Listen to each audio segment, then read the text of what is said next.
Garuda Express, an international courier service.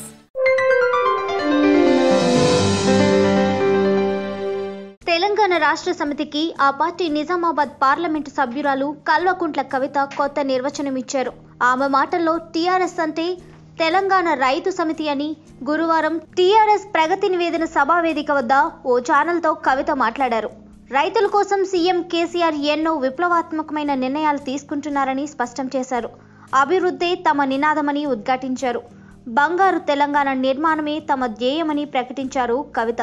KCR ప్రసంగం కోసం రైతులంతా ఆతృతగా ఎదురు చూస్తున్నారని, సభలో ఇప్పటి వరకు ప్రభుత్వం చేపట్టిన కార్యక్రమాలను వివరిస్తూనే భవిష్యత్తులో చేపట్టబోయే కార్యక్రమాల గురించి సీఎం వివరిస్తారని కవిత చెప్పారు.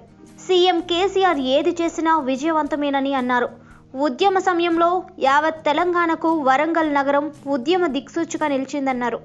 అంతటి ప్రాముఖ్యత ఉన్న ఓరుగల్లు నగరంలో టీఆర్ఎస్ ఆవిర్భావ సభ జరగటం సంతోషించదగ్గ విషయమని కవిత అన్నారు. బంగారు తెలంగాణ కోసం కేసీఆర్ అహర్నిశలు కృషి చేస్తున్నారని తెలిపారు.